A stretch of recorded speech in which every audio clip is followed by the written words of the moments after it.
Good evening, friends. And I'm Marat Atnashev. I'm a professor of practice of Moscow School of Management, Skolkovo, and I'm happy to welcome you at this talk about negotiations. We are broadcasting from this wonderful glass room of Moscow School of Management. The campus is a bit empty, but still beautiful, and it's a real pleasure today to host three outstanding guests. We will speak about negotiations and the way negotiations are changing. And the three guests that I will introduce straight away are Noam Ebner, a professor of negotiations and conflict resolutions in Creighton University. He will join us from Florida. He is actually one of the experts, the first experts, who started to think and write and consider how negotiations are changing under the technology changes. How we negotiate in a digital era, through emails, through new systems, how really this affects us. So now this becomes the main trend of negotiations, as we know. Professor Yadvinder Rana is a professor of cultural management at the Catholic University in Milano, in Italy, and he's joining us from Milano. And hi, Yadi. Hi, Noam. Hi, everybody. Yep. So Yadi is actually writing for quite a while about the cultural aspects of negotiations. He's a practitioner, as all of the three guests. He's also somebody who took part in different negotiations in different multinational companies, in merger and acquisition deals, burst mergers, in cultures such as US, India, in cross cultures across the world. And for such a huge nation as Russia, where actually we also have multicultural context, this will be super important for us to understand what cultural aspects mean for negotiations. And it's a huge pleasure to introduce my friend and colleague, Moti Crystal. Moti, hi. It's actually so beautiful to have all three of you, sitting in front of me as if we are in the real world. That's nice technology. So Moti is again, a practitioner, a wonderful professor I was a student of, and somebody who advised me, for example, in real-world negotiations. And to me, apart from the cultural sensitivity, apart from the classical negotiation background package, he's also a crisis person. He is somebody who helps you go through the crisis when it's really needed. And negotiations are a difficult beast, so sometimes we have to be prepared, especially right now. So a few years ago, actually, when we were discussing with Moti the idea of establishing a center of negotiations in Skolkovo, there were two trends and two ideas that we discussed. One was technology is changing the way we negotiate. So we felt there'll be more negotiations in a different way. And we also spoke about the fact that culture is not really fully reflected in negotiation theory. So that the culture, it feels like the whole theory is biased towards more classical, more Western world culture. So we need to have more appropriate, context-appropriate techniques and thinking in negotiations. Well, guys, we didn't foresee what will happen today, but clearly today all of those trends are becoming even more important. It feels again around me, in the Russian business environment, every single business is now fighting through negotiations. So they have to negotiate to survive. We negotiate to change the rents. We negotiate to fire someone or to hire someone or to not to pay the bonus or to increase some payments. We are negotiating with partners, with customers. So it feels the whole system around us is now shaking. So you have to renegotiate your way in the world. And as we discussed again several times with Moti, it feels like it's not just a moment, it's a changing world. So we are entering a situation, a space where there will be more negotiation to come, maybe in a year or 2-year environment.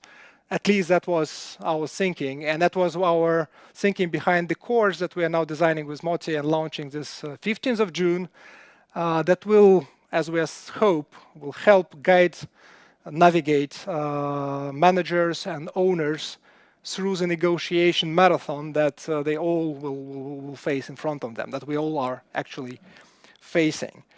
So today, I'll start the discussion. I definitely welcome all kinds of informal discussion, but I'll start with few questions. And I wanted to start with your specialities. And I will start maybe with norm U, because it's one maybe of the most obvious theme right now. Again, we are talking to you through this wonderful technology.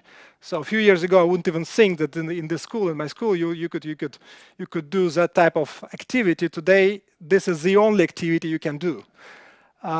So 2 questions. How, according to your studies, according to your practice, how the digital negotiation is different from the classical one, from the traditional one, and what's really happening, how it's really changing today in the world of coronavirus, our quarantine and post-quarantine and all of those elements.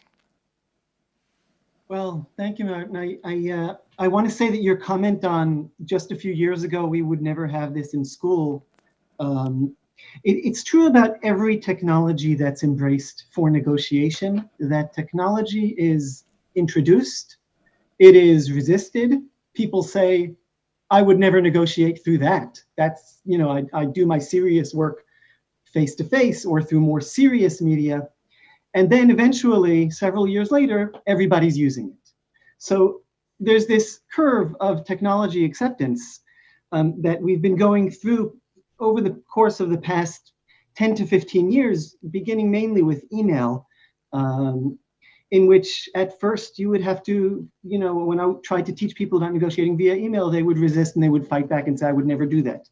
And then on to the next technology when everybody said, well, I do that in an email. So we are now in an age in which all of that is kind of converging at once. In other words, anyone who has not gotten on the boat of negotiating with older technologies is playing catch up.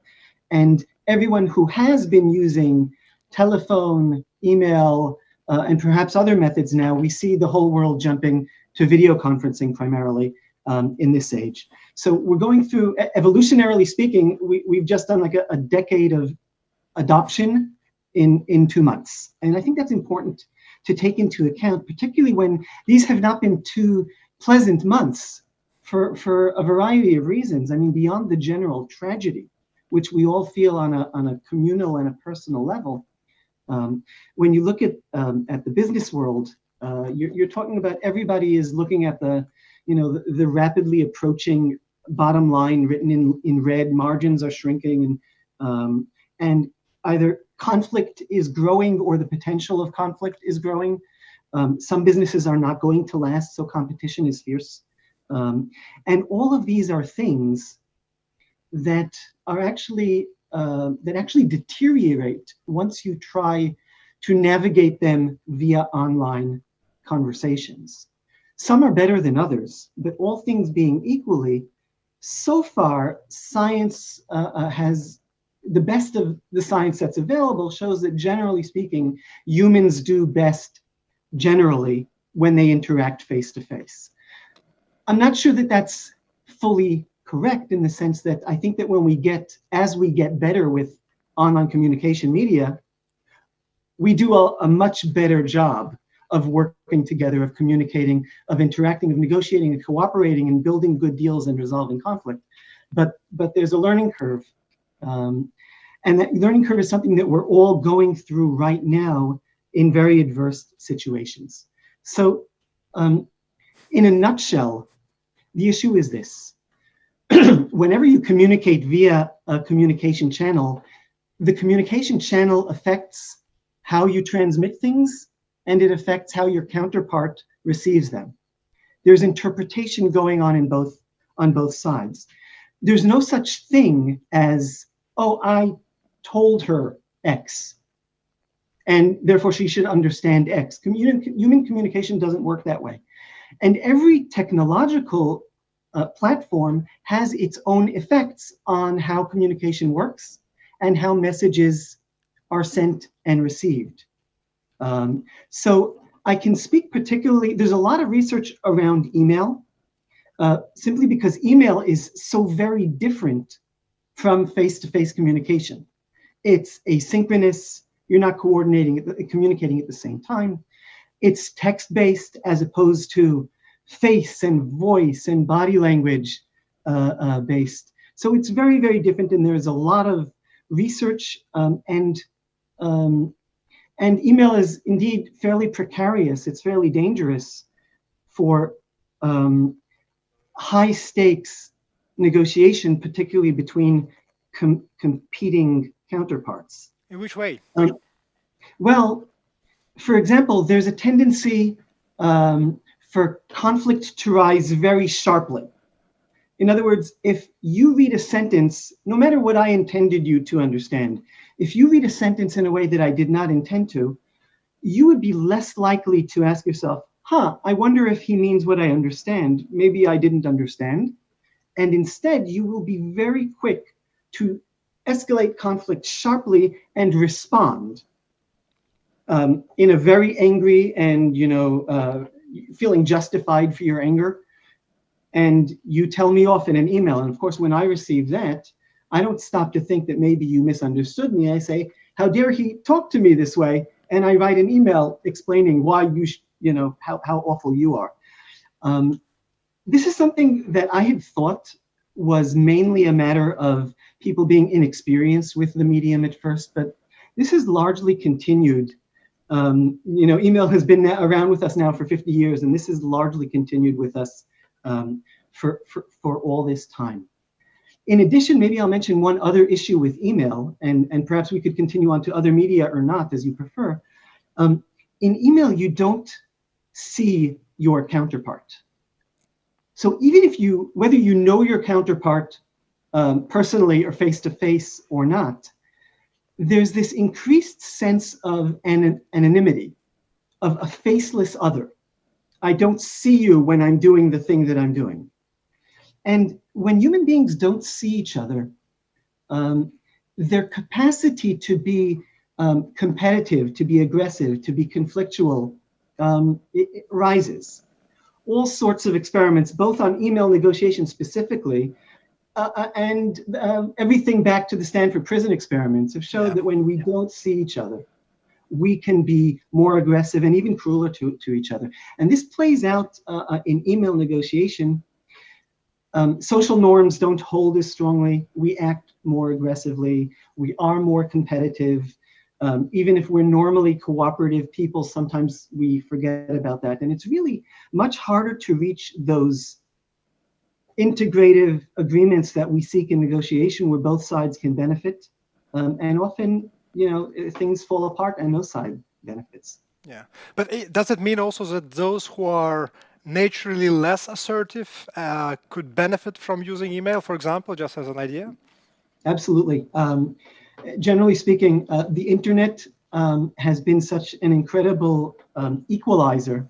It's been an incredible boon to people who are conflict averse or who are not skilled or natural kind of in the moment negotiators. Yeah. Both of these groups of people can benefit from asynchronicity by the ability to think about things carefully before I express them to the other, show them to someone else, think about them twice. And people who are conflict averse and don't like getting into fights do find it easier to, if not necessarily pick a fight, but at least to stand up for themselves and even to make more, to take more extreme positions than they would ordinarily take in a face-to-face communication when they're communicating via email. So if somebody wants to ask for whatever, $5 per unit, but their conflict averse side makes them set their offer instead at $4, they will be more comfortable asking for $5 in an email than face-to-face. Yeah. And again, coming back to the question of what's next with the new technology, definitely we're using more and more of, say, Zoom-like communication, and it's also intensifying. Is this bringing us back to real world? Is this like something like different type of communication? What it is? Okay, so to answer that, I'll have to remind of a sentence I said, which is every communication medium changes communication. There is no way to communicate without having the medium affect communication. The challenge I feel with video conferencing, on which there's very little research, the main challenge with video conferencing, I think, is that we fall into the mistake of thinking that it's kind of like face-to-face. Body language is back. Voice is back. facial expressions are back. So synchronous communication is back. So, okay, we're back to normal, so we can just be natural as we would be in a room. But in reality, think about it. We only see a very small slice of all those cues, all of that information. We see a square. In the square, we only see what our counterpart chooses to bring into the square. Like sometimes I intentionally bring my hands up. I have to lift them so that they're in the camera, or position my camera differently. You don't know if I'm tapping my foot nervously under the table because I just made an extreme, actually, no, I'm not. But if I were in a negotiation and I made an extreme offer or I bluffed, I might be able to get away with it because you're not able to gain the cue of, I think one is sitting uncomfortably or shifting in his seat. So we don't get all of that information, but we sort of think that we do. There's a fallacy, there's an illusion that we're all in this together, in the same place or in the same venue. So I think that if there's one overarching challenge with video conferencing, it's actually being too confident in our ability as negotiators in a room in normal situations to communicate via video conferencing and still obtain the same results. So in reality, we will have to adapt, and we have to be aware that it's really different. It's not the same, despite it might look and start feel the same. So it's quite dangerous to a certain way to really perceive it as if we are back to normal, classical, no negotiation. Also, I really like seeing you all, guys. I mean, it feels like we are at home, as I told. Thank you, Noam. We'll come back to technology, I think, in a second. But I wanted to ask Yadi a similar but different question in the context of the culture. When I first read like classics of negotiation and back I don't know in 2000, the Getting to Yes, or I got my first course in negotiation in Harvard, you could feel, I mean, that's it, that's the clue. You just go and do the rational thing, and you crack it. And it feels this way. And then you come to real world, you come to your country, you come to your real problems and real, sometimes enemies, or just your context and your system that is against you or supporting you, and you feel, no, this is not getting to yes, this is something that is getting to something different. So the question is really, why did you decide, why do you feel the context, the cultural context is so important for negotiations? And the obvious second question is how really it will change or might change in this current environment, if at all. Thanks for the question. What I really think is that culture in some way is overrated. If you think of most of the studies on international negotiations are mainly based on cultural distance, cultural differences, but I've been conducting a research on M&As in the auto industry. So I've been exploring 10 huge M&As in the auto industry. Think of the Double Chrysler, Fiat Chrysler, the recent FCA PSA, so Tata and Ford. And what you find is quite interesting. Cultural differences, cultural distance has a minimal bearing on the negotiation process. What is interesting is that cultural differences many are very important when you have people from different countries with a leader experience. But when the experience is high between the negotiators, this experience tends to moderate the cultural differences. They tend to adapt. And it is very interesting. Culture doesn't affect the negotiation process when you have experienced negotiators.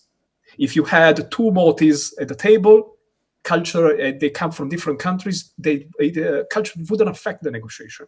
It is very interesting. It is also true, as you were saying, that as we negotiate around the world in our own countries is much different from what you learn in Harvard and from Getting to Yes. And not all the negotiations are integrative from the beginning. So we have to be very careful in that. Now, moving to Zoom and to video conference, I think one barrier is still language. Language is always there. We're all speaking now. We are speaking in English. There is a translator in Russian. But if you think, if you go around the world, we tend to speak in English, but the level of English is very different. And I think more than culture, language tends to create a barrier. Maybe in video conferencing, the barrier is higher than face-to-face. Maybe yes, because you don't see all the body language, the non-verbals. So more than culture, I would point out to language. Now, if you look at complex international negotiations, there are three features that are very different when you are in video conference. As I learned too also from Moti, building coalitions is key. If you look at the big M&As around the world, usually unions are involved, governments are involved. How do you manage all these coalitions from video conference? It's much harder if you think of it. The second is usually there is a good relationship between the CEOs or the main negotiators. They build a relationship maybe in private dinners. They have private meetings. They fly together. How do you do that over a video conference? So building this informal relationship between negotiators is much harder. And the third is something I'm picking up from what Noam said earlier. If you look at the M&A negotiations, when one of the two negotiators have a very competitive approach, the percentage of no deals is very high. And maybe through video conference, a competitive approach is easier to adopt. Maybe it is just a guess. I don't know. But it could be, because if we become more assertive behind an email, behind a screen, it could also be with a video conference. So I think these three features of a complex negotiations completely change when you are distant, when you're in a video conference. But coming back to your earlier question, culture has a very little bearing on the negotiation process if you have experienced negotiators. This is what I think. So it's better to be a good negotiator in this case and aware of the culture and the differences. For sure. Yeah, actually, I mean, I think it's a very important point that you're making, maybe both on technology and culture, that the fact that you could invest before in the relationship and build some, if not trust, but really some kind of rapport, some kind of context, which will be common, that will help you negotiate later on. That maybe is not exactly what say these technical inventions like Zoom are offering us. So today what we observe in several large companies that teams are working perfectly well with new technology if they do what they already have been doing beforehand, when they do what they know how to do and they know each other.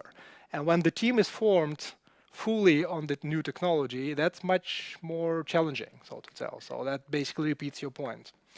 Yeah. Yes, distance is another barrier. It has always been a barrier. We always wanted to have meetings face to face. Now we can't, and it's still a barrier. As Noam was saying, maybe we will learn to adapt, to adopt video conferences much more. We'll get better on that, and maybe we can build also a relationship on that. But we still need the informal relationship building. That is very, very hard. Yeah. Which could be treated again as part of the cultural or general human awareness. So you definitely need to understand human beings and be able to connect. Thank you, Yeri. And I'll throw another question, I think, to Moti now. Back to, again, two elements maybe.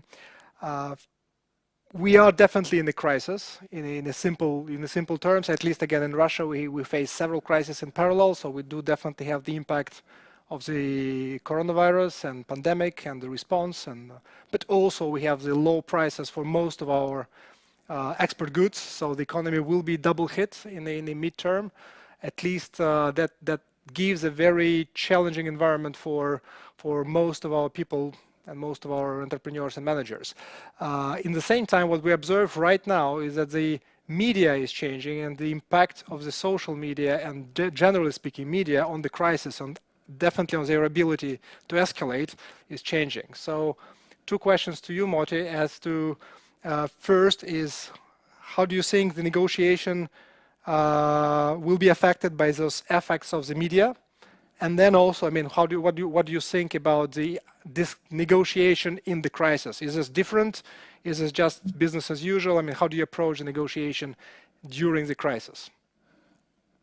Well, thanks, Marat. And I must say that I look at this big picture of three of us. And indeed, as both Yadi and Noah mentioned, I wish we could add to the technological dimension the interpersonal communication and having a real toast, all of us together there in Moscow. But this is what we have. And one of the most important messages when I deal these days with clients on government and on business is to internalize that we are going through a dramatic crisis, a crisis that really shakes and changes everything that we were used to, from personal, my way of dealing with this lockdown and uncertainty, to relationship on all levels, relationship at home, families, professional executives are locked down with kids and spouses for a long period of time. It has an effect. Актер, Юр, актер, актер. Ну да, брат. Хотя бы он не стал доверенным лицом. It could be some companies that came to bankruptcy or some industries that completely collapsed. So the crisis is very present and there is no way that you can ignore. Therefore, there is no way that you will continue in your dealings, in your negotiations as before the crisis. Things need to change. Now, the adding to this crisis mindset, there is this, I would say, VUCA. The term VUCA erupted definitely in Skolkovo to our reality. VUCA stands for the volatility, uncertainty, complexity, and ambiguity. But now all these elements amplifies and really puts us in a dramatic, extreme, personal sense of uncertainties. We have no clue.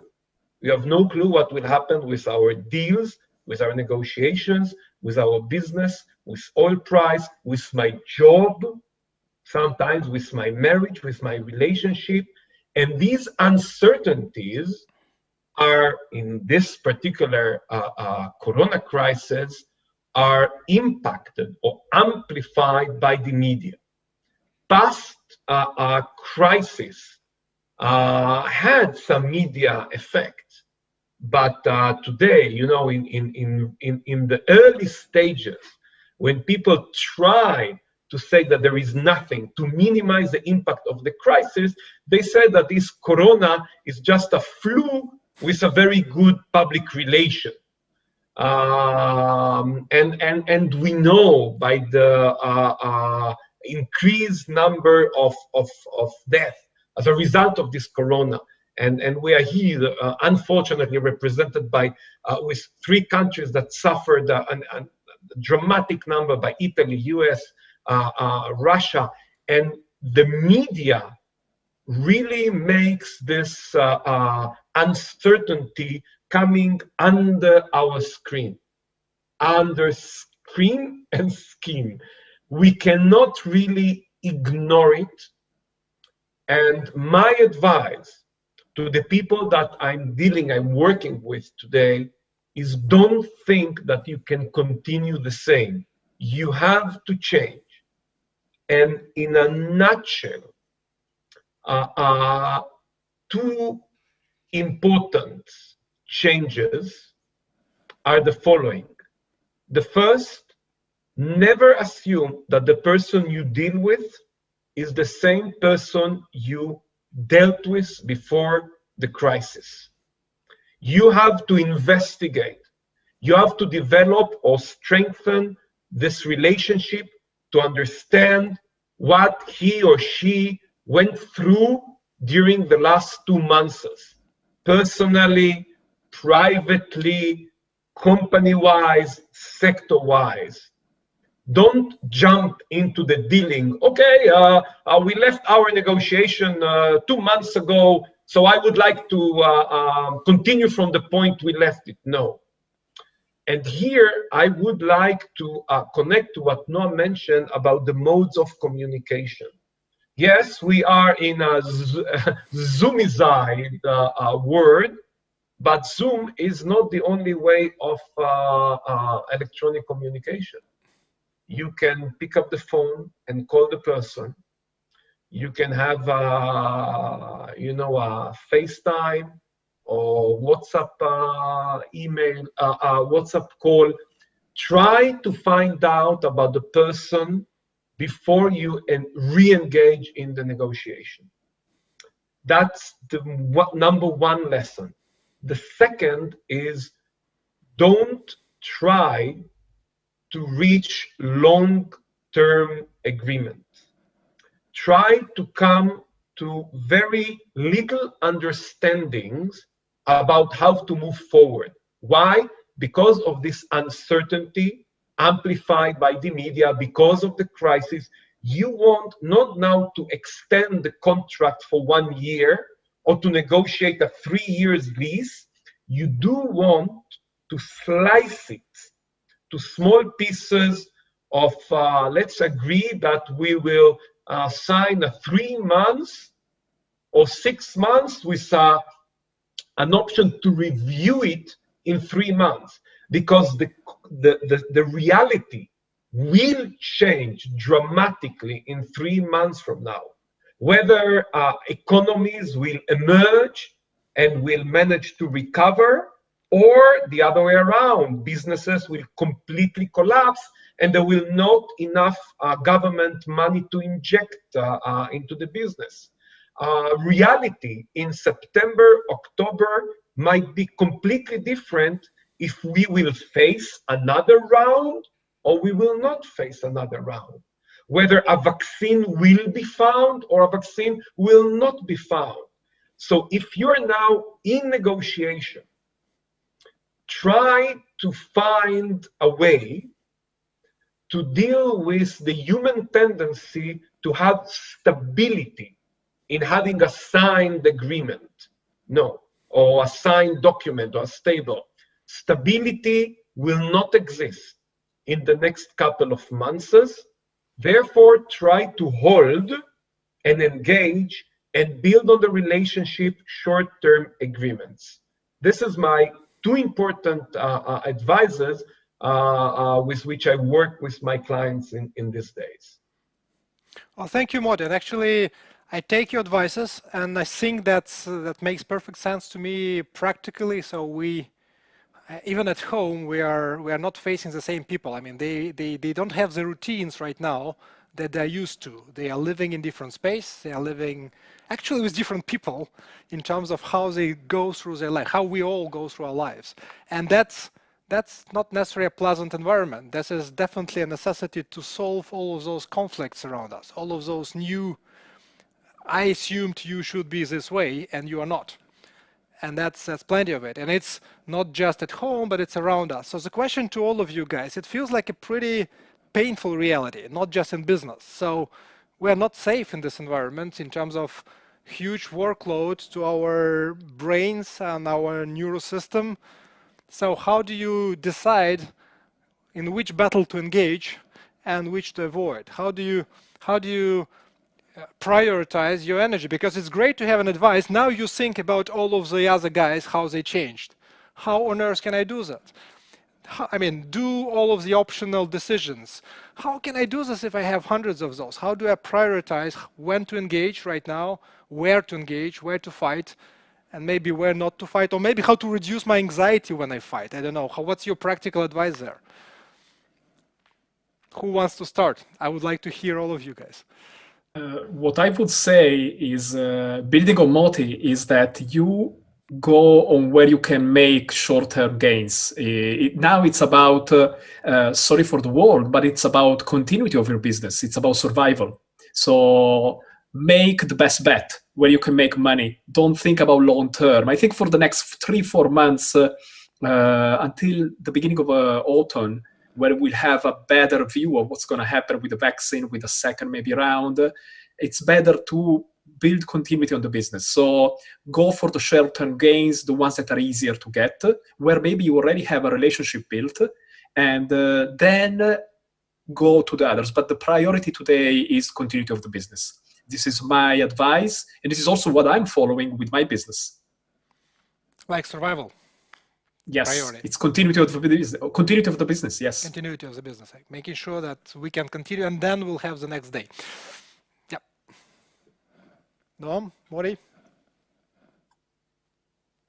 Well, that's one of the difficult things. You cannot really see who is looking at whom. I think that the equation should be which battle or which frontier requires the least energy, which will give you the most significant advantage. They're not necessarily the obvious ones, okay? But I agree with you, Marat, that indeed we have a very limited energy to invest in these negotiations, in these conflicts, in this environment. You can look at what I said from the opposite direction.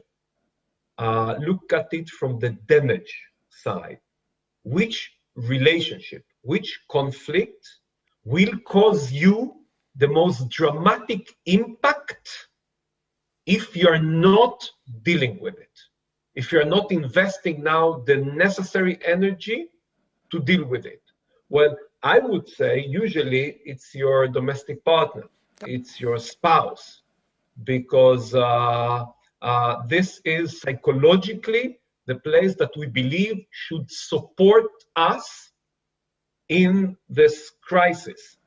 And if relationship soars there, that will have an amplifying impact on other things. And you know, I can say that in Israel, once they opened the family court, true, the number of applications for divorce jumped in the last 2 weeks, because people after 2 months of lockdown came to the conclusion that they really don't want to continue that type of non-supportive relationship and get rid of it. And I think it's a smart decision. Unfortunately, Morty, is this your advice to all? No. No. Decision?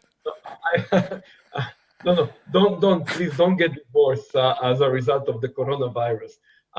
But the same with, for example, with a very demanding client, which really demands your attention and really doesn't bring you a lot of revenue. And you know, in routine time, you have enough energy to pick up the phone or make call or invest in maintenance.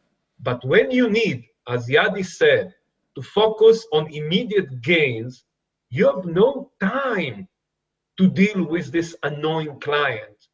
So you really divorce yourself from the client. I know that the marketing people will say that this is nothing that you do, but in times of crisis, you change your behavior. Noam, what do you say about that?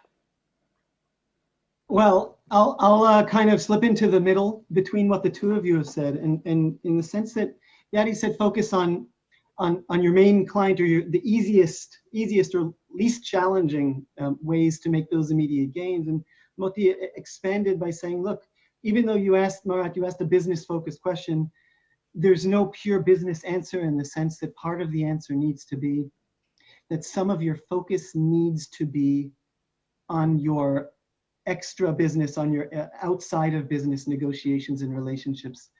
And I'll just add on that however you prioritize just what you can put your effort and energy, and I'll toss in the notion of attention and focus nowadays. I think that even though you are going to either drop some balls, either intentionally divesting yourself, divorcing yourself from a client, or divesting from one relationship or another, I think there's also an opportunity here just by remembering that even those who I am not going to focus on right now, this is a perfect opportunity to reach out for light contact. Okay, not let's get the deal going again, because you don't have the capacity for that, but just to say, listen, I know we made plans. We've been hit by this just as we know you are. And to be honest, we just don't have the bandwidth, or we don't have the resources, or we're doing our best to get back up to full speed. However you want to frame it, I don't think it's a particularly, a particularly weakening expression of vulnerability to say, this is really challenging for us, just as I'm sure it's challenging for you. I don't think that's going to bring the wolves in to chew you up. But on the other hand, it is a way to build a bond of we're all in this together. It's a way of saying, I see you, I remember you even when I'm very busy and focusing on a lot of juggling. And I look forward to the future of working together, even if I can't get specific about that again right now. So I think there's opportunity to do actually quite a lot of that. Yeah, and it feels like, then it's a balance between like getting the things done now and getting what you need, but also taking care of some relationship, because it's not the end. It's just a moment in life, and so long term will be important as well, not just the survival. Absolutely. Yeah. Well, I wanted to raise a little bit the discussion back to longer term from here, and maybe even back to technology. We had some discussions again around the center and around the program that in the 20th century, even beginning of the 21st, what we observed was that, again, industrial world, post-industrial world, in some ways they are getting rid of negotiation and conflicts. We are trying to basically smooth out interactions, reduce the transaction costs, new platforms. You can technically deal with close to zero transaction costs, no negotiation needed, or very little negotiation to enter, and then you're fine. So when I take an Uber or Yandex Taxi in Moscow, I don't really need to negotiate. I just, again, take it and everybody's happy and we smile. So it's not exactly that we all are suffering from not having those negotiations. But in the same time, what we observe that in this world, there is more of internal and more of cross-company discussions, negotiation, and dynamics. All of the ecosystems, all of those teams, all of the companies that go through digital transformation, as they call it, they have to force thousands of their people to become interactors, to become much more agile, to basically get out of their 20th century optimized machines, and then to those field of total negotiation. Everybody is renegotiating everything almost constantly. So what do you think? Are we observing a time when there'll be less negotiation and the geeks will be fine? I mean, if I'm a geek now in Moscow, I can do quite well in the international market. Even if I'm risk averse and I don't like people, I just do my programming and I do it well. I can do reasonably well compared to what it was 100 years ago. So question, is this a world for those who will still have to negotiate much more, or this is a world that will avoid negotiations ultimately and make us all safe and really get rid of all of those unnecessary conflicts ultimately? I mean, forget it as a nightmare. Morty is smiling again. I mean, you don't believe in the world without conflict, I know. I'm smiling because I'm thinking about this gig. Yes, he might order his Uber or Yandex. He will order his pizza. He will pay his bills. But at some point, he will have to get a partner, then a woman, and then by the end of the day, he or she will need this human interaction. Technology will not replace human interaction. Technology goes much faster than the physical, our physiology. And I'm asking people in the last 2 months, what do they miss the most And they do say this hug, this kiss, this human touch, this handshake. Because by the end of the day, the human being is an animal, that needs interaction. And those who are completely isolated, sitting in their homes with the computers, are those who are outside the norm, the abnormal. The normal is the human touch, physical touch, and human interaction. And I think that we are 200 years far from the moment that human beings will not need this human interaction. That's my take on that. And it's not that I'm afraid for my work, of course. Well, 200 years looks like a real blink in terms of the humanity, but long enough for us. So thank you for the forecast. We are safe in this end. Yadi? Building on your question, I think now you have these agile teams working remotely, a lot of smart working from home. I think negotiation will be there. Why? Because first of all, you have to negotiate the rules of the team, how you communicate, how you make decisions, how you interact with stakeholders. So you need to negotiate the rules of the games. This is very, very important.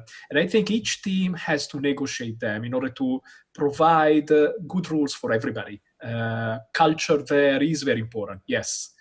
Because for some people, autonomy is more important. For other people, is having direct directions. So you need to have common ground. And this common ground has to be negotiated. So people will negotiate, yes, even if they're distant. I think they will go on negotiating. Good. So we are safe in this sense as well. Noam? Well, you're doing with negotiations in technology for a while. So is there some intensification happening there?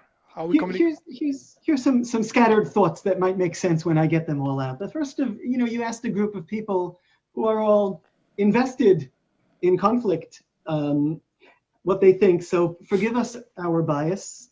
I don't think conflict's going away anytime soon. However, here are some thoughts that might explain some of that. Some of the work I've been doing is in the field of what's called ODR, or online dispute resolution, which is building systems that are designed not only to help people kind of avoid negotiation situations, but to actually resolve existing conflicts. And there are some quite successful examples of those, and these systems are now increasingly, over the past 3-4 years, beginning to penetrate court systems. And they will change the legal landscape, and they will also change part of the business landscape. Essentially, empowering people to manage some of their conflicts on their own, where in the past they've delegated that to external helpers, to attorneys, to other figures. So at once, technology will be helping to resolve things, and on the other, it will also be empowering people along the way. But here's the thing: so far, I think it will get better, but so far that has mainly been effective in helping people not fight less, but au contraire, it's helped them to raise more issues. And I'll give the simple example is eBay's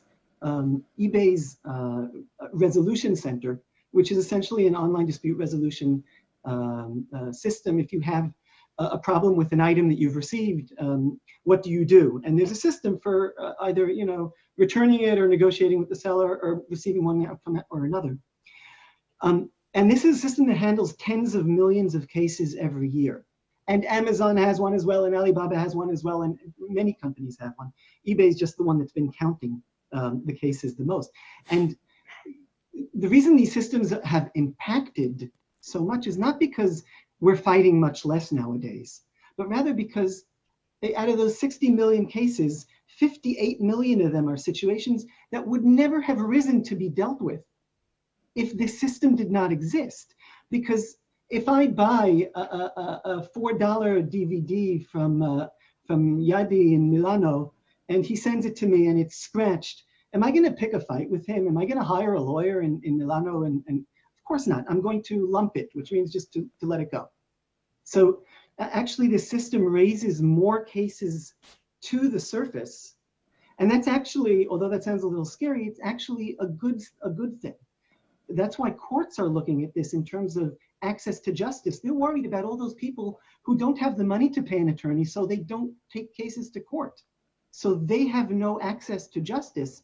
But if they had simpler means to access the legal system, then they could actually bring their cases through to resolution of one sort or another, and that would improve justice and it would improve society. So there's actually a mechanism by which increasing conflict serves a wonderful societal point. If anything, and here I'll make one last point on this, is that one way in which I hope conflict will be diminished by technology is as technology starts looking not at how to resolve conflict or how to negotiate better, how to negotiate deals better, but rather how to preempt conflict.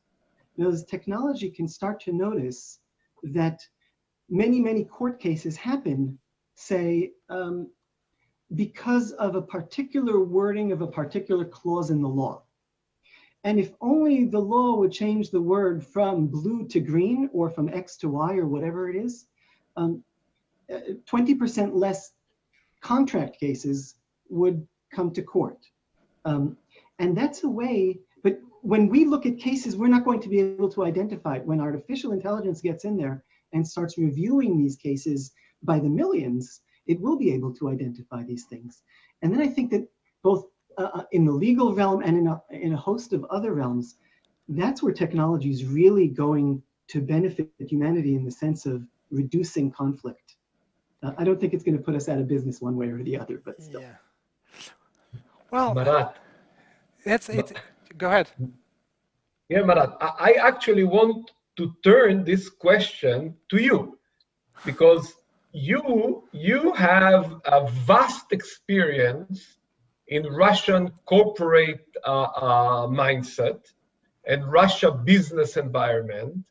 And what do you think? What you heard from Noam and from Yadi, for example, when Russian companies want to go global, the extent to which they will be successful in negotiating these rules, as Yadi mentioned, from your Ivraz years of experience, and what Noah mentioned about technologies to reduce conflicts.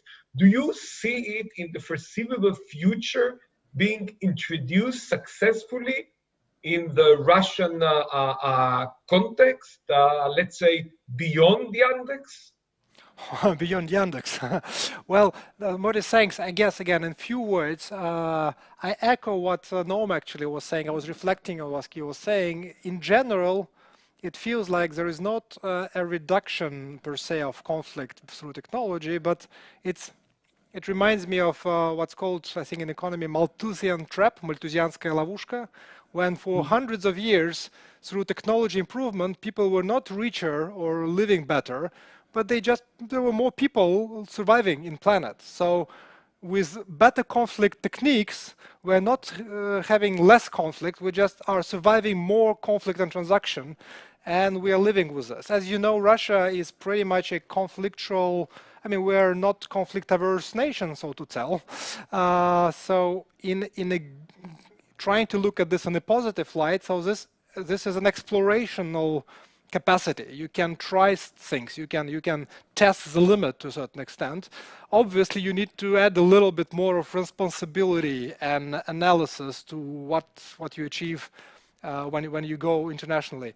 Lots of Russian companies gone international, and it's super interesting experience. I actually read a very interesting case that Yadi was working on in the real life, in the Tata merger with actually Ford, at this moment Ford owned company, Jaguar, and This is the type of events when you really can see the merger of the cultural elements and how really this works. Again, I agree with Yari that the business environment in its own way is imposing more needs, and it evolves in rules that are appropriate for business. So not the culture wins, but ultimately the rules that are needed are emerging. That's what I observe. So again, going in global, Russian companies are becoming much more global. Yandex, Evras, and the other companies that go global, they become much more internationally adaptable to a certain extent. They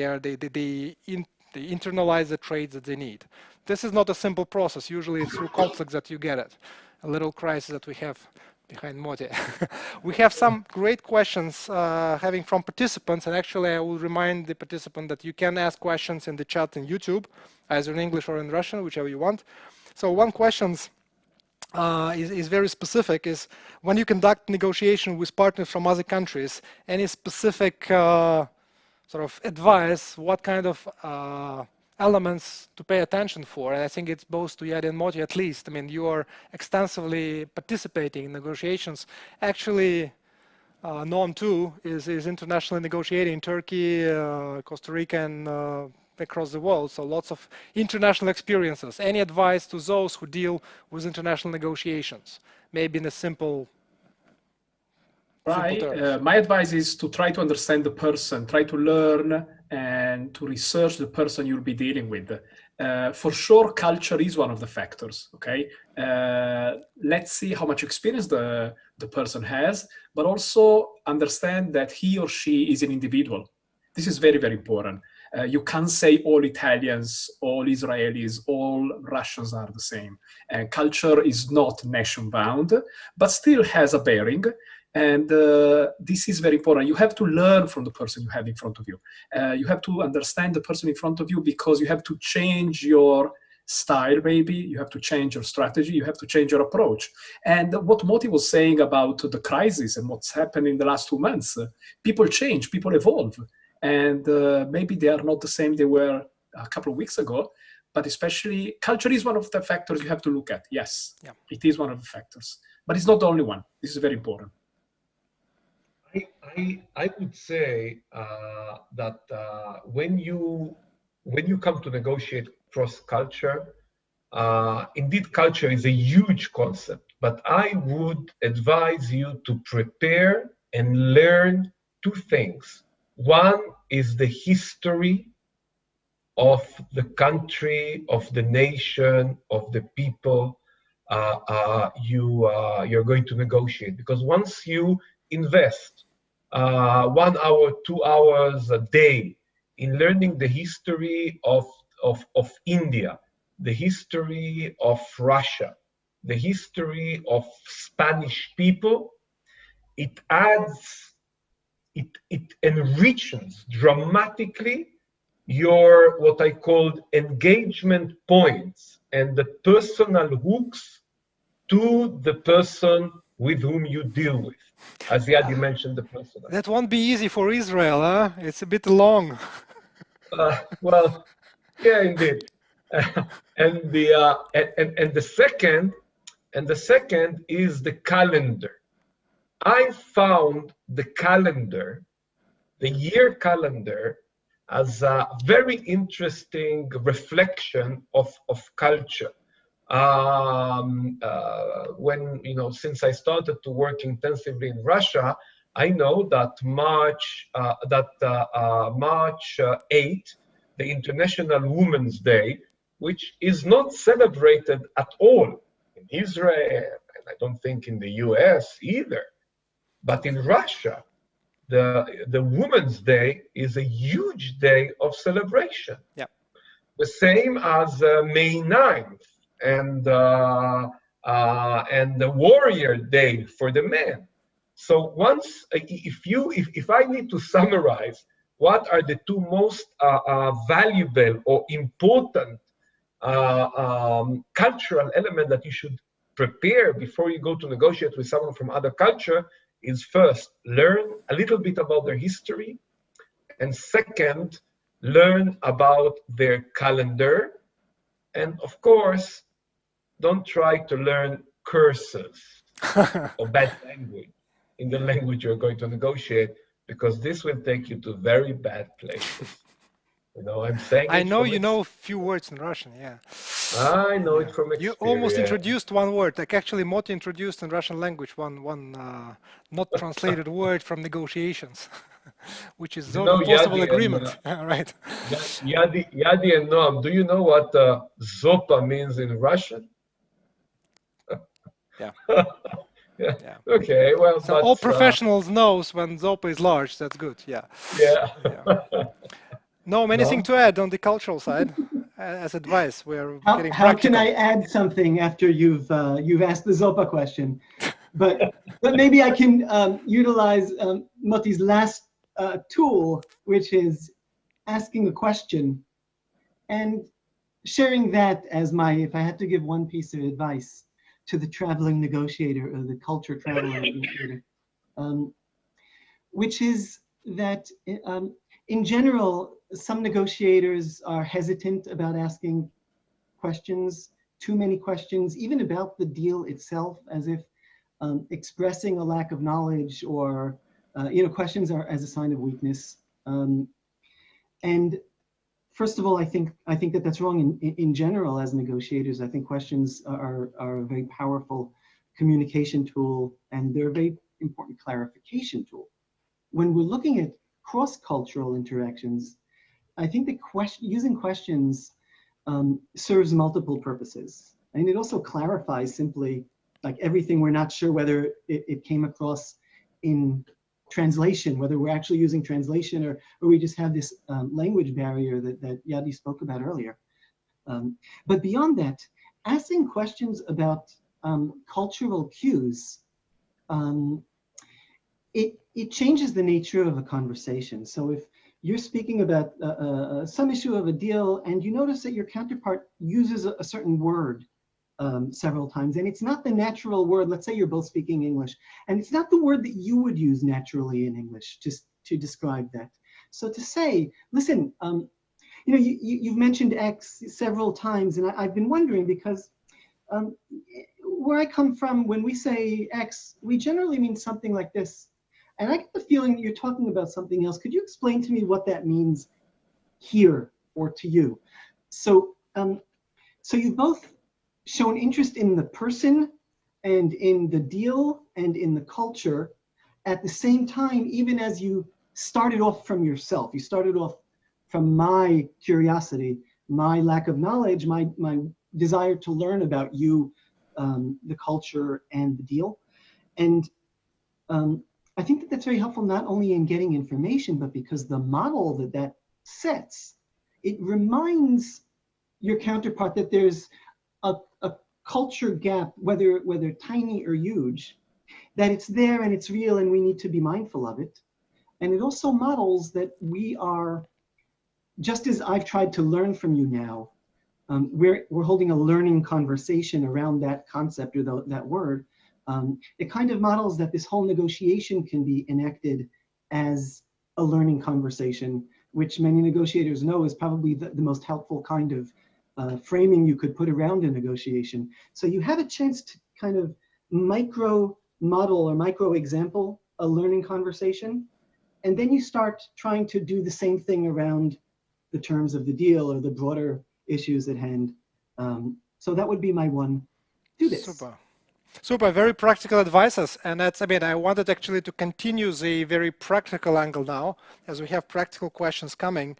Moti already commented a couple of examples or a couple of advices he made to specific examples how to change strategy in negotiation right now. I mean, he said that we need to be more like adaptive and not to proceed, not to focus on the simple solution, but maybe having like options and maybe having a shorter term solution, flexibility, and also understanding what the other side is, how the other side is changing through this little 1, 2, 3 months. The wider question is again, any specific advice how to change the strategy, and I would add my element to this question. It feels in the last few years, actually, in the international arena at least, the escalation is becoming easier. People are, again, international affairs, clearly we're seeing much easier words of escalation, at least rhetoric, and with the crisis and with the pressure, the escalation, as Noam has said, in the digital communication without face-to-face is easy, is simple. So maybe any advice how to control the escalation, because escalation is clearly a tool, but also a danger. It's something to be aware of. So how to control the escalation, how to understand this, how to maybe use it in a sense, if you have some advices there, either through technology or maybe again just on the practical advice that you have. Who wants to take this one? I will start if I may. I think one of the best assets an international negotiator has, a negotiator in general, is the ability to control your emotions, the self-control. You have to be as much rational as you can. You were talking about escalation. Escalation can be a strategy, but has to be a strategy, not something irrational. It is very, very important to be very focused on the objective and keep the personal side during the negotiation on the side, for sure. So the best advice I can give to somebody negotiating, especially in an unfamiliar environment, when you go internationally, when you have new technologies going on, when you have complex negotiation, is be rational as much as you can. Be patient. Patience is key, and rationality is key.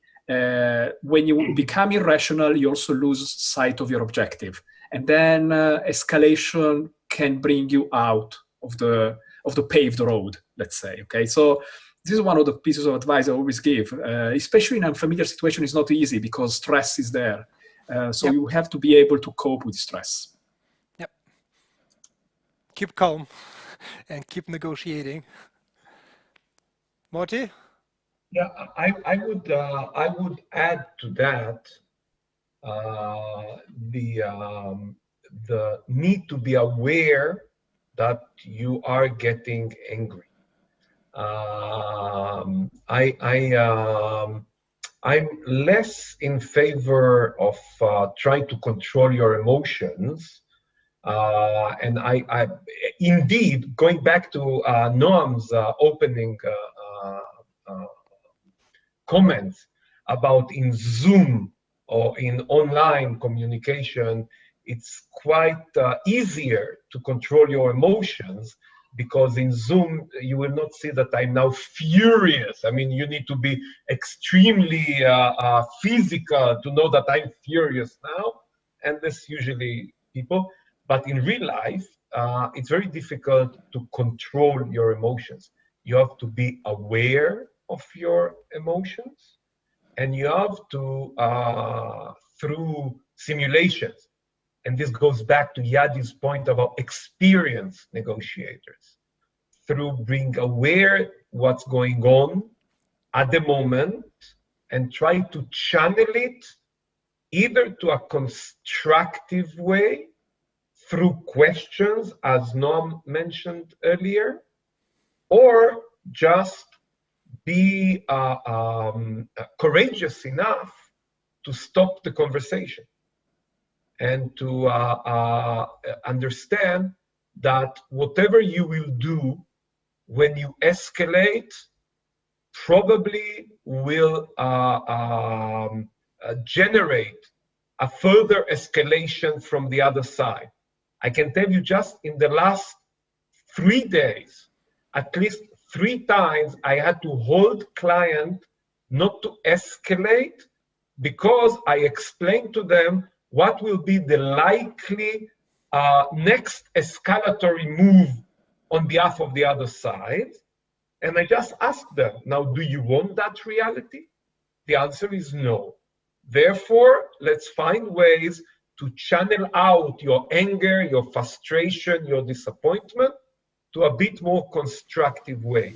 Electronically speaking, and I'm sure that Noam gave this advice thousands of times, just on email, make sure you're not reply all. Reply all, right, Noam, is the most dangerous escalation email. Exactly. Don't reply all. Yeah. Never do If this. I may, If I may, Marat, just building on Moti, timeouts. Timeout is a key principle in negotiations. Some people don't use it because they think it's a sign of weakness, but I really think timeout is appropriate, both for strategy, both for challenging your emotions, rebuilding your control. So go with timeouts. Timeouts are very important. Like a regaining control, right? Yes, and also gathering new information and maybe changing your plan, your strategy, connecting with your team. Yeah, thanks. And actually, I mean, Moti, I like this whole sort of concept. It looks like you're giving the responsibility back to where it needs to be, to the person. Like, yes, you do the action, but you're taking everything that is coming out of this action. And I recall very much your advices during some of the crises that we lived through in the industrial world, when you all constantly were telling, think what will happen next when you do that. So that's always a good advice. So when you escalate, beware what's the consequence. Yeah, Noam. Well, first of all, I'm also gonna weigh in applause and saying, yeah, and stressing. And you've all stressed it, stressing the notion that when we negotiate, we could either take responsibility for 50% of the negotiation, or we could take responsibility for 100% of the negotiation. And it's better to take responsibility for 100% of it. And in fact, by being aware ahead of time that these stress factors that you've mentioned are likely to occur in this dynamic, we're already preparing not only for our, emotions erupting, we're also preparing for the other. We're even to the extent that we're pre-understanding why they are going to emerge. You've noted that there's more escalation in international business. I would suggest that that's gonna rise, perhaps less for negotiation reasons than just for reasons of perhaps nationalism being more on the rise. Or senses of nationalism in certain areas being more on the rise, somewhat of a result of the current situation. Unless you manage that and you're able to turn that into a we're all in this together type setting. So stressing other similarities that might supplant nationality. So just as Yadi has been saying that culture isn't always the most salient feature. Sometimes the rules of the game are, or the profession of the negotiator are. So it might be important to de-stress how different we are and instead stress how alike we both are, whether it's in what we do or what our recent experiences have been. And if our counterpart doesn't like our political leader, then we can have conversations of, well, yeah, it's hard to have political leaders you don't agree with. I think everybody can nod at that. And in general, I think that a lot of what we've been saying here has to do with the negotiation tool of reframing. So if we find that we're in an escalatory situation, whether we started it or the other started it, doesn't really matter. Even if we can't fully hold it back, in gaining control of that emotion, and perhaps as a step that we can do before taking a break, which I agree is a great idea, is trying to reframe it into something that we can work with. Even being mutually escalatory is a joint interaction. It's something we're both doing together. So saying something like, boy, we're really rising this one step after another, or clearly, we're both under a lot of stress, and that's clear given what we've all experienced lately. And clearly, if we want to do anything together, it's going to be a huge challenge that we're going to need to face together. It's reframing it from something that is going to tear you apart into something that you're both facing together. Clearly, we're both very passionate about this deal, passionate enough in order to shout it. Which is a good sign to a certain extent. Again, the conflict to a certain extent might be like proving that something very important to both sides. Okay, that's already something to deal with. You're not indifferent. It's a good signal. Yeah. Right. You care about this deal very much. That's so obvious. I'm sure you don't usually shout at people, but you're shouting at me. I take that as a sign that you really care about this, and I'm going to do my best to turn that into the deal and figure out how we can use that passion to make the best deal.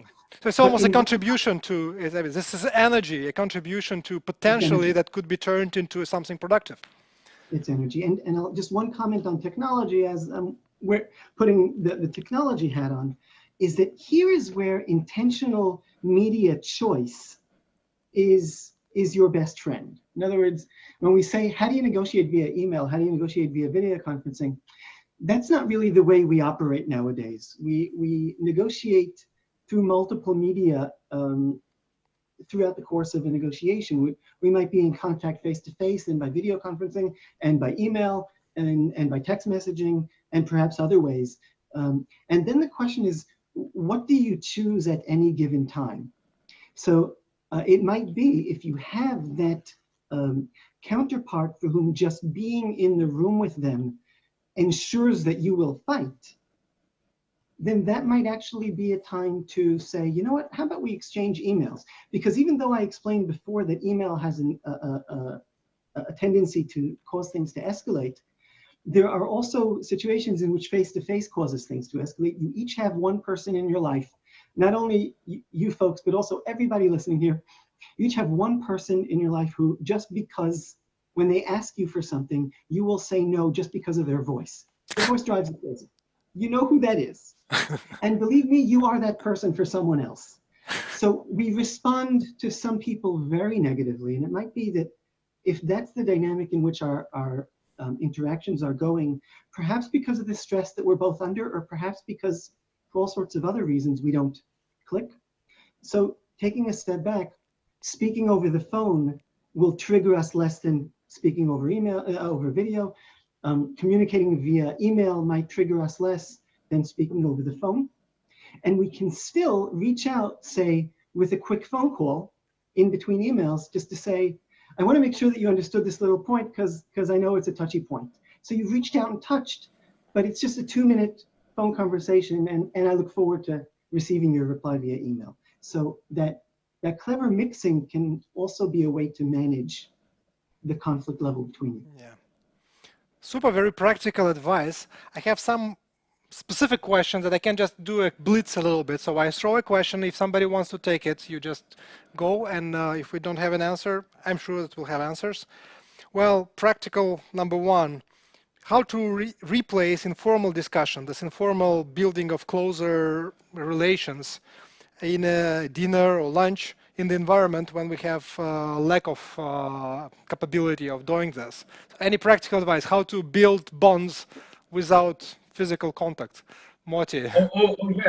Yeah, it's quite easy. The multiple platform, the fact that you communicate via Zoom doesn't mean that you cannot, you should use the chat, private chat on Zoom, or pick the phone, or send a text, an emoji with smiley to the other side.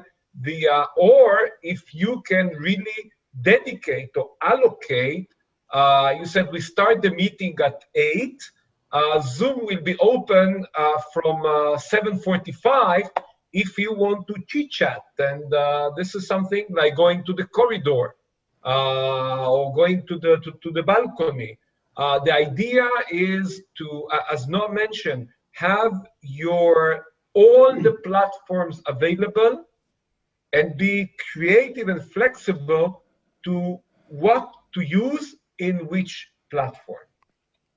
Super. Actually, Moti, I have just another message here that our alumni are thanking you for the advice that you gave them to use more of the phone calls instead of the Skype and Zooms. So just passing you. Thank you for making this point one more time. Yeah. Any more comments here? Or we can switch to another one? What we use is, apart from the formal negotiations on Zoom or whatever is the web conference, as my colleagues were saying, I usually have these informal meetings. They can have just a quick phone call. It can be a quick Zoom. I just call and say, look, can we meet in 5 seconds, for 5 seconds just on Zoom and have a chit chat? What do you think? So you can use really different platforms, but also set informal meetings. You can even yes, you can even schedule them. Super. So basically reduce the formalities such as the scheduled timing, the appointment, the emails. Yeah, Very clear. One specific question, I don't know whether anyone can answer this. What are the features in digital negotiations with the Japanese? Digital and culture together. Any special, actually anyone is doing any research on the specific combinations of culture and technology? It's interesting. Somebody is doing business with Japanese. What's new in this ICM research field on that Japanese stuff? I can't speak to the Japanese in particular, so I won't. I will say there is very little research on cross-cultural digital communication between American and Chinese counterparts. And I think there was one other study involving South American and US counterparts. I'd suggest looking up articles, I think by Cheryl Rivers, and I think another article on this, I think by Jean Brett. But there's very, very little on that, and I certainly can't speak specifically to the Japanese, sorry. Yep. We will, I hope that our back office team knows who asked this question, and it is my commitment that we will further investigate and provide a good answer for that. That's, our responsibility to the community. Well, the other thing what we should definitely do is I think we need to make the links to the articles by Noam about how to do the negotiations through emails and different digital platforms. That's very practical, I think. And that's definitely, I was really impressed by the practicality of this material. We have them. Yep. We will, I think that we will link them to the Telegram channel that we have. It's in Russian. How do you think after the pandemic we will change the social norms? The distancing will remain? I mean, the practical generic question of the social norms of communication, how the world will be changing. Will we shake hands at all? Anyone? I really think people are saying the new normal and everything. I think once there is the vaccine, we'll be back. Maybe it will take a little time, but we'll be back. We'll be back. We'll be shaking hands. We'll be hugging, as Mori was saying. We'll be back. Maybe there will be a transition period, but I think a year from now, maybe we'll be back to what we were a couple of months ago. They always talk about the new normal. I think there is a transition period now. But we'll be back to what we were. For sure, we'll be more careful. Yeah, this is for sure. Let's just think about the first time you catch a flight. So that will be, you go through an airport, you go to a packed seaside, beaches and everything. So you will think about that a little bit more, but slowly, I think the social norms will be back. This is my point of view. Yep. I think that this terminology is one of the biggest corona conspiracy. By the end of the day, it's not about social distancing. It's about physical distancing. I don't know why they call it social distancing. Yep. I found myself in the last 2 months communicating and texting and sending emails to people I haven't contacted for 3 years, just to ask, how are you? How do you feel? How do you going through? So it's not social distancing. It's social rapprochement, right? The what? It's social rapprochement. We are just much closer together. Exactly. Yeah. Noam, your view? Yeah, well, maybe I'm a little less optimistic, but I don't think that's exactly the measure here. I think that this period, depending on how long it goes on, this period will impact different people to different extents. We're having, we all talk about we're having the same experience, but that's obviously not true. We're having very different experiences based on all sorts of factors, and personal, professional, locale, etc. And I think that one question is whether this will ever fully resolve itself, in the sense, will there be a vaccine that we trust to really prevent this ahead of time or not, is one open question. A cure is a second question, but more to the point, even assuming that there is a vaccine and it comes out in X time, I think you will certainly have situations. The last question about, how do we do the small talk online?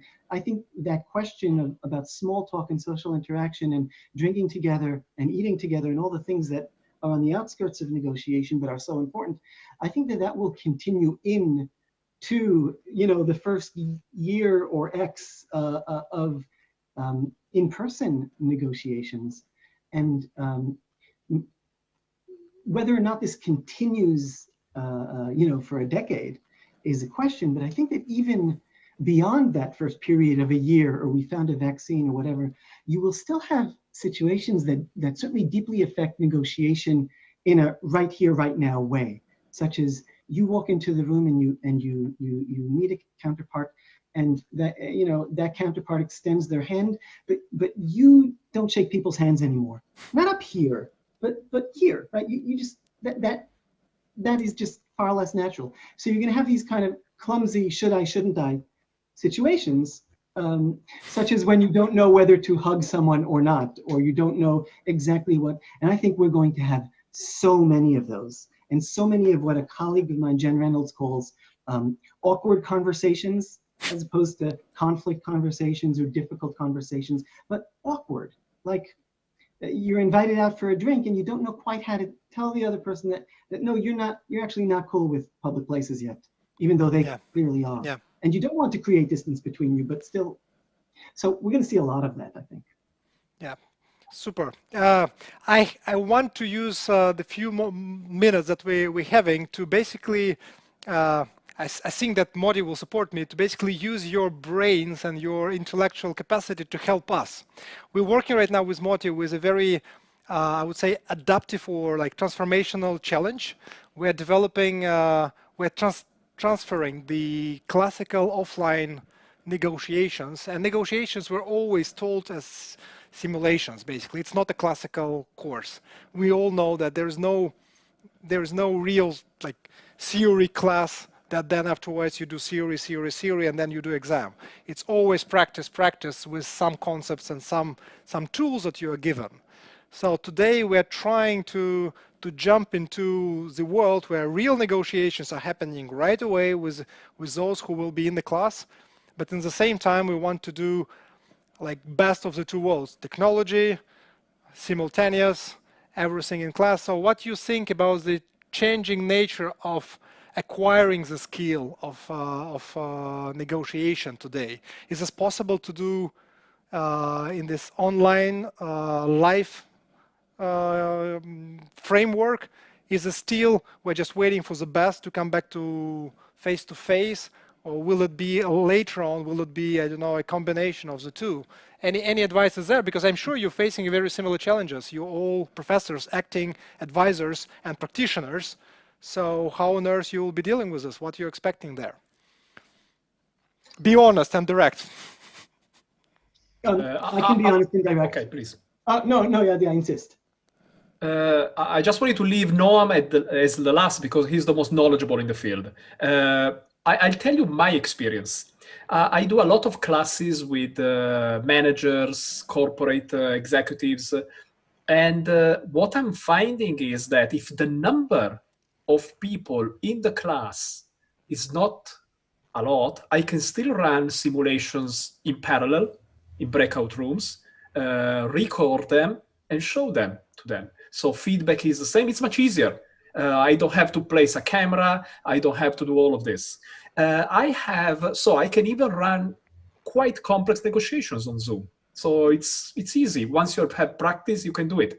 The problem I'm finding is when you have large classes, then you can't do all of that. You can't set up in advance. So maybe there you need more space, or you can ask them to do it outside. So you have a combination of offline and online. But I can tell you on corporate training or negotiation, for example, online is working very, very well. And I'm getting used to that. So in the future, 1 year from now, 1.5 years from now, I see using them together. I see using simulation on Zoom and yes, and office simulations. Which is apparently where the real negotiation will also move. So they will move towards both elements present. So you will negotiate physical and online. Noam. Well, my answer is that there's no great disruption for me. I have been teaching online for about 15 years now, primarily online and solely online for a decade. Noam was teaching negotiation online with a floppy disk. So the young people here don't know what a floppy disk is. Yeah, it's a good test. It's a good test. Who knows what the floppy disk is, right? Floppy disk. It's actually true. So at Creighton University, where I teach, we have a master's degree on negotiation and conflict resolution that is either entirely or 95% online, depending on your track. And we figured out, and there's a lot to think about, and it's science. It's not necessarily rocket science in the sense of impossible to figure out. It's possible to teach all of this, all of our material online, including conducting simulations and including all sorts of things. And I'll even suggest that very early on, we said when we were setting this up at Creighton, that setting the bar at, let's figure out how to do this as well as we do in our classrooms, is setting the bar pretty low. And instead, we should be asking, why don't we figure out how we can take advantage of the online environment we are spending our time in with to figure out how to do some elements even better than we could ever do in a classroom. So this is certainly possible. It takes a lot of thought, and at an institutional level, it takes investment. Now, we've also seen, and I think that institutions that invest in this now, and particularly now that the whole world is aware that, hey, online could happen to us at any time, I think they will be making a wise move right now. Having said that, many, many teachers over the course of the past 2 months have taken their regular courses, their in-person courses, and transferred them, transitioned them online at the drop of a hat. That's how fast the decision was made. And just about all of them in the realm of negotiation and conflict teaching are doing reasonably well. So even as like a minimum baseline of, is this adequate? The answer is, from many teachers that I've worked with, people are putting in a lot of effort, and they're managing to convey the material, and sometimes it's harder for students to get used to it, and sometimes it's not. But there's nothing inherent in the online environment that means that we can't teach this material. Yeah, thank you. It's very, very much optimistic, I think, as a message, definitely. We will soon know the outcomes. We already have done lots of those actually test classes, and we feel very optimistic about the capacity. It actually enriches the experience in some way, at least again what we observe. And sometimes exactly, I mean, the size of the group is really important. It feels this way, but it's also a super learning experience for all involved. I think for professors as well. That's a real experience that is enriching the experience. I know we are running out of time. It was really super interesting. Some maybe comments, some maybe final comments that you would want to say in this conversation to basically each other, but also to the audience that we've been with. What do you wanted to comment first? Sorry. Yeah, no, I would like to pick on that and also say the last comment and insight.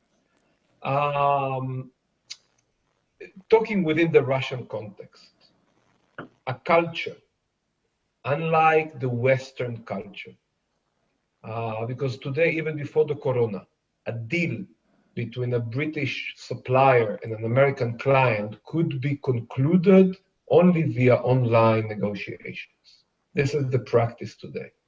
But we know Russia. It needs to be done over vodka and banya and meeting and arguing and all this beautiful interpersonal отношения, the concept of relationship, which in the Russian context goes much deeper than the English use of the word relationship. Having said that, I think that the corona and the Zoomization of business relations offers a huge opportunity for the Russian business community to integrate, not to replace vodka with Zoom and Banya with WhatsApp, but to integrate more of this electronic means in order to support the very important process of the Russian economy to go global. Because building only on the physical and the отношения in its own traditional way will keep Russian economy, Russian businesses far behind. And this is not what we need in our business school today. So thanks, Corona, thanks, or at least we should all, on a school level, on a country level, and on the personal level, to take advantage of the crisis and see, as they say in Chinese, the opportunities which exist in the crisis. And this is also my concluding message. Thank you, Moti. Final few words. Yadi? If I may look at the negotiation from two levels, the macro strategic and more of behavioral, the relationship. From a higher level, look at all the players on the ground. So build your coalitions as well as you can, because they help to smooth the negotiation. And especially if you're talking about acquisitions, mergers, they also smooth the post-merger integration. From a behavioral point of view, get to informal relationship for sure, but also don't have a too competitive approach, because usually a too competitive approach doesn't lead to the best outcome and sometimes leads to a no deal. So this is the two level of negotiation that I would recommend to look at. Thank you. And I would toss in as a final thought. I know that I was asked to speak about how humans can use technology to negotiate, but I want to share that I think that, as interesting as that is, something that interests me far more is how when humans use technology, technology changes humans. And I think that over the course of the past generation, humans have slowly been changing in a variety of different ways. And I know that one way to show that is just that we do things differently. You know, there have been behavioral changes. Think about when was the last time you went to a bank, or you went to a library, or you read a newspaper. You know, so there are behavioral changes, but there are other changes as well. There are psychological changes, there are emotional changes, there are even physical changes in the human body that are responding to technology. And I think that all of those are also changing how we are as negotiators, and therefore how we negotiate. So I think that certain kind of core axiomatic negotiation issues, such as such as the relationship, the deep relationship issue in Russian culture, which I can't speak directly to, but I'll say the same to any deeply held axiomatic, this is important kind of thing, is changing. The way we trust people is changing. The way we focus on an issue is changing. And I think that this period, if we've been changing this way over a generation, my sense is that this period, the past 2 months and maybe the next few months, are a period in which this is all converging and accelerating. And we might start to be aware of that increasingly from now on. So I'd like to invite all of our viewers to kind of think about themselves over the past 10, 15 years and think about, can you identify ways in which you've changed that might relate to a negotiation? And then start to notice how you might have changed now in the past 2 months regarding how you treat other people, how you treat the outside, who do you trust, what sources of information do you turn to, and issues like that. And you might recognize, hey, there are some ways in which I'm changing now that are going to impact how I negotiate from now on. Super. I mean, you definitely know you're raising our intellectual sort of an ethical bar at this moment. It was a great time having you. It was a real pleasure and really interesting discussion, but also some very practical advices to our listeners and viewers. This we have to adjourn at this moment, and I wanted to thank you all for being with us, for walking this journey and this, I think, very captivating talk on what's really driving the change in negotiations, how we will negotiate. We learned together some very practical advices. We learned that negotiations are staying with us for much more longer. First negotiation to handle is a negotiation with your partner. Those are the most important. And we also know that negotiations today will require maybe more of us, more of our energy. So if you're interested in negotiations and in being successful to getting through, please join us for further events, for further webinars, talks, and definitely if you want to understand deeper the negotiation practice and negotiation theory in this context, please join us from the middle of June in the new course. Thank you all and have a nice evening. Cheers. Stay safe.